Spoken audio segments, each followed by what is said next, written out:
जो लोग निस्वार्थ भाव से भक्ति करते हैं उन्हें मिलती है भगवान की कृपा। एक ग्वाला रोज गायों को चराने गांव से बाहर जंगल में जाता था।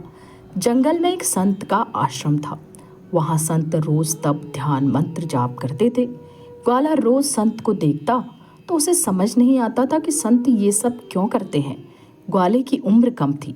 संत के इन कर्मों को समझने के लिए वह आश्रम में पहुंचा और संत से पूछा कि आप रोज ये सब क्या करते हैं।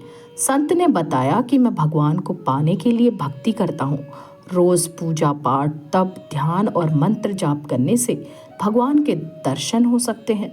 संत की बात सुनकर ग्वाले ने सोचा कि मुझे भी भगवान के दर्शन करने चाहिए।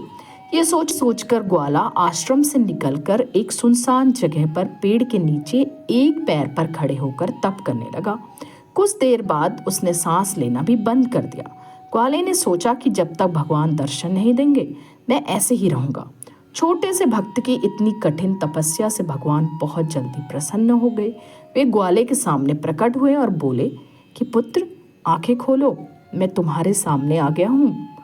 ग्वाले ने आंखें खोले बिना ही पूछा कि आप कौन हैं। भगवान बोले, मैं वही ईश्वर हूँ जिसके दर्शन के लिए तुम तप कर रहे हो। यह सुनकर ग्वाले ने आंखें खोल ली, लेकिन उसने ईश्वर को कभी देखा नहीं था।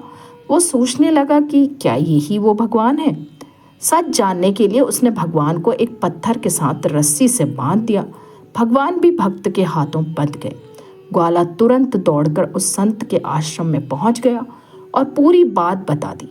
संत ये सब सुनकर हैरान थे। वे भी तुरंत ही ग्वाले के साथ उस जगह पर पहुंच गए। संत उस पेड़ के पास पहुंचे तो वहां कोई दिखाई नहीं दिया। भगवान सिर्फ ग्वाले को दिखाई दे रहे थे। संत ने बताया कि मुझे तो यहाँ कोई दिखाई नहीं दे रहा। तो ग्वाले ने भगवान से इसकी वजह पूछी।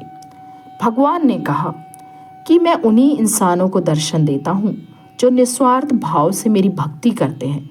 जिन लोगों के मन में कपट स्वार्थ लालच होता है उन्हें मैं दिखाई नहीं देता। सीख, जो लोग भगवान की भक्ति निजी स्वार्थ की वजह से करते हैं उन्हें भगवान की कृपा नहीं मिल पाती। निस्वार्थ भाव से की गई भक्ति ही सफल होती है।